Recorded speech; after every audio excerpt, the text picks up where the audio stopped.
masih orientasi jam 12 itu diskusi loh. Itu Ustaz ngisi acara yang etika ini. Ya, itu Ustaznya etika itu pindah-pindah. 2 hari di sini bahas masalah kajian fikih, 2 hari malam ini masalah ini. Gitu Pak. Dan orang yang sudah etika akan mampu menemukan diri. Saha urang teh rekaman naon ngatur pikiranku. Nah tak sabu. Ya, hargaan alam sama sekali. Sebuah naon. Non beda jeung kebun anu ibarat tungkala raya. Dalam urang teu boga amal soleh. Rugi. Itu etika itu akan ditunggu. Bapak Ibu hormatan Ustaz, itu sesi yang keberapa? Yang pertama, yang kedua ya. Kayak gini aja deh. Cara puasa Rasul, kata ada gini.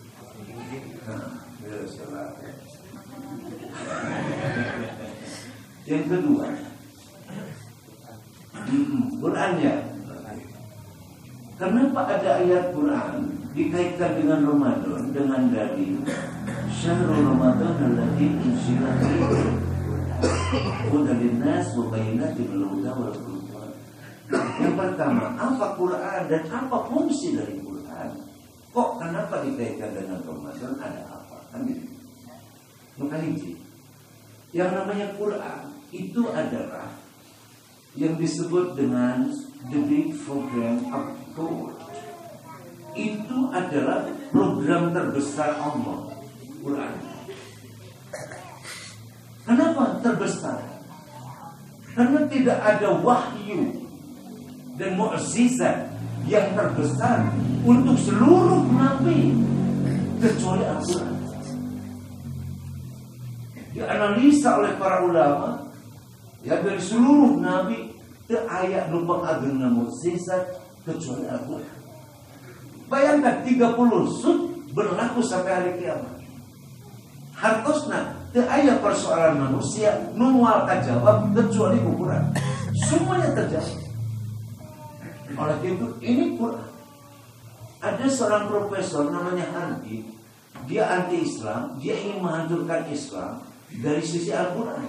Mencari mengkaji hampir 30 tahun maca Quran hanya mangi kesalahan Quran. Geus 30 tahun Quran geus katakan sugan aya nu salah saeutik ieu. Lebihkeun ka gogodeun. Ya Allah ya Tuhan kami wahaikas. Mas aikena subirah. Aku tidak menemukan satu pun yang salah. Berbahagialah umat Islam. Depanan muslimu. There is an absolute sense. Quran ini melebihi manusia bumi. Andaikan seluruh manusia dunia dikumpulkan untuk membuat seperti Al-Quran, jangankan 30 juz, sepotong ayat saja tidak akan ada. Oleh itu berbahagialah umat Islam. Itulah Quran. Sampai-sampai bahwa Quran ini Nabi mengatakan al-muta'abbidul bilawati. Siapapun yang membaca Al-Quran, maka itu adalah termasuk ibadah dan pahala yang besar. Maca Quran, maca Quran jadi diterima. Maca Quran setiap saat di kapan saja itu jadi pahala. Sehingga lahirlah definisi Al-Quran huwa kalamullahu alladzi nazzala ala Muhammadin sallallahu alaihi wasallam wa yanshiru ila kulli ummatin wa ta'abbidu bi tilawatihi. Quran itu adalah kalam Allah, firman Allah, dilungsurkeun ka Nabi Muhammad sallallahu alaihi wasallam supaya disebarkeun ka sakabeh umat setiap zaman membaca menang pahala itu. Itulah Quran. Jadi Bu, tidak ada yang lebih hebat. Mau ilmu apa? Kalau Ustaz Dedeng kemarin menceritakan tentang bagaimana proses terjadinya air hujan, dari mulai dari laut, itu kan dalam Quran. Ya. Kalau dalam surat Yasin, kalau Anda ingin api dan butuh, maka ada pada pohon-pohon buka hati maka baheula mah ngaraseul teh sok ngiruhan si awi teh digosok-gosok geuningan udah gitu ya. Semuanya ada dalam Quran. Kalau bicara tentang teknologi, ketika Amerika NASA menemukan pesawat kolang kaling pergi antara bulan bumi, itu Quran itu sudah ngomong. Ya ayuhan nas wal jinna in istata'tum an tanfudu min aqtaris sama' fanfudu wa la tanfudu illa bisultan. Wahai manusia, jin dan manusia, andaikan kamu menembus bumi atau kamu mau ke Asaraya, bisa, silakan. Semuanya ada alam Quran. Ketika bicara, kenapa ada terjadi bintang tilu, bintang 7? Kenapa? Allah katakan dalam Quran surat An-Najm. An-Najm itu artinya bintang. Nih, kalau Bapak ingin tahu bagaimana proses terjadinya ternak itu kok melahirkan susu dan bisa beranak, itu dari buah-buahan dan dari daun-daunan. Bagaimana prosesnya? Wa innallakum bil an'ami la ibratan tusqikum mimma fi butun bani fa'al labanan khalisan sa'iban lisyaribin. Dalam Quran surat Al-An'am semuanya lengkap, apapun gaib semuanya. Oleh itu pemerintah Indonesia sekarang mulai kurikulum 2013 kudu make dalil kabeh. Merukan teh. Cek Ustaz tinggal dulu ke bulu kiamat pikiran. Urang mesti baheula ajeunna mah pikiran. Kabeh di make dalil. Naon aya ilmu dalil anak Quran. Nah, maka mending ngaji di sekolah mah. Alun sekolah mesti bareng lah. Soal itu pesantren, mau ustaz gitu.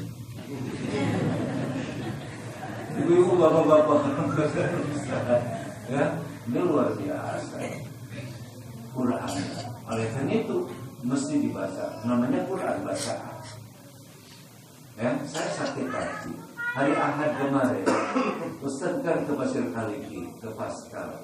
Itu mau survei gereja. Ternyata orang gereja itu, woi, kapan mau Injil? Iya, Ahad bulan puasa nunggu ya. Mau Injil, tapi kita tak bisa marah karena memang kitab suci banyak. Ya, maka ya memang marah gaji karena aku mau Quran. Mulai pulang gereja. Mereka suruh bawa Quran, capek-capek buka Quran, sare gelar. Da Quran mah asing kumaha tuh. Baca Quran mah kana turunna tetere. Ada. Ting kumaha eta mah karek dibuka deui ke 10 kali. Karek buka acan maca teh. Ngomong gerak ke sohor mah buka Quran aya geus muka nunggu teh geus tibra teh. Nanya geus murah Qurannya. Oleh karena itu orang bertanya pada saya, Ustaz, apa sih fungsi Quran? Saya ingin jelaskan fungsi Quran itu banyak. Yang pertama, hudan linnas. Quran itu adalah sebagai petunjuk kehidupan manusia. Ya? Maka setiap orang yang bingung menemukan hidup, gak usah bingung. Quran sudah baca. Di situ ada petunjuk hidup. Pengacara hidup. Ya. Namanya Ustaz dia paling tuan jamaah setengah jam. Itu lumayan, 15 ayat hafal dalam. Lumayan setengah jam. Pada Ustaz mah dua sumpah mesubut ya sedih. Nunggu ke masjid kayak kokolonan Ustaznya.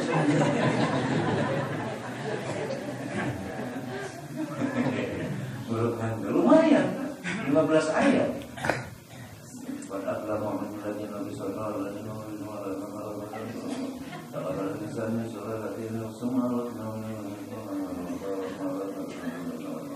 Jadi harapan aja kita gak susah bahasa Quran itu. Kalau rajin itu otak itu akan gampang gitu. Mana mengutara maca ini gusti karena Quran ketinggalan. Hese owek lah yang narakan. Jangan lepaskan diri dari itu. Dina HP Quran, dina laptop, dina mobil, nanti meja makan Quran itu bisa. Kenapa? Yuk didinya, ayo buka Quran. Terus ke kamar, kasur keluar memeh baca Quran. Di mana-mana saya tahu, di ruang tamu ayat Quran. Untuk apa? Memotivasi. Lain pengujian. Dan dipaksa gitu. Ya iblis, nah mau apa? Mengalahkan sana, mau apa? Nah kita harus jadi model. Ya, bagaimana Quran menjadi acuan. Saya baca kitab namanya Mu'azzamul Mufarras Al Quran. Itu ada kamus untuk membaca Quran. Itu yang ngarangnya orang Kristen itu. Ada semua ya. Ini ada anak kita bisa nama. Iya bisa asal. Nah, artinya Quran dulu kalau orang. Itu semua peradaban yang budaya dicopot. Cimanya Quran itu dibentuk. Ya, orang itu sok orang umat Islam. Sok sarana diajar sama kayak ini ngalar Quran itu menjadi kebiasaan itu. Insya Allah. Kenapa? Quran ini sebagai petunjuk itu. Bagaimana cara ekonomi ini mapan, bagaimana dagang ini maju, semuanya ada dalam Quran. Ya, bagaimana supaya mau apa saja ada di dalam Quran. Mau doa apa ada semua. Lebih dari 500 doa dalam Al-Quran. Bagaimana supaya ini penuh barokah? Itu ada ayat Quran.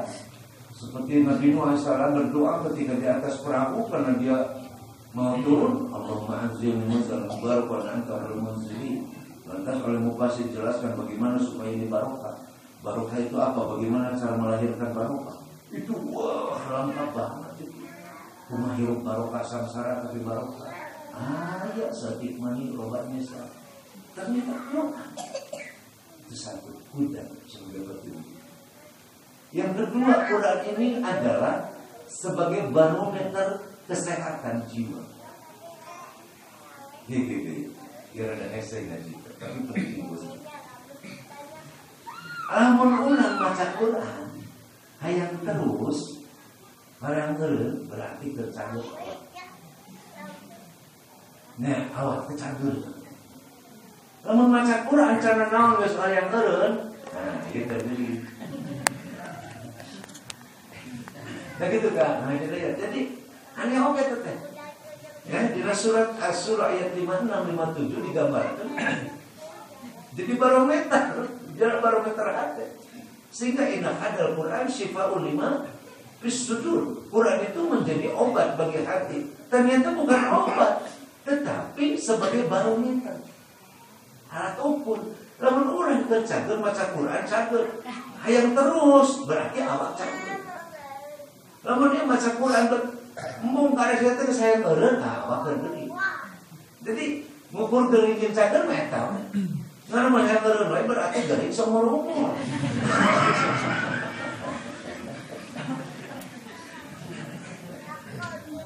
Itu ada Quran itu. Barometer kesehatan. Tapi Ustaz pikir, Ustaz coba bener juga sih Pak. Ustaz coba, bener. Terkena mau awak tergeri. Nah, baca Quran guys, ayat guys terkuat, tapi tercagur awak guys, lebar terus. Ada aturan yang sumutnya masih kene, berarti cagur ya awak hebat. Itu jadi barometer. Itu Quran. Yang ketiga, fungsi Al-Quran itu adalah Al-Furqan, pembeda antara benar salah, antara hak dan batil. Untuk membedakan mana benar dan salah, ya lain ku akal ku Quran. Itu bisa di sisi perkara benar salah diukur oleh akal nggak bisa. Quran yang beda. Maka Persis menyesembunyikan kembalikan umat pada Quran dan Sunnah.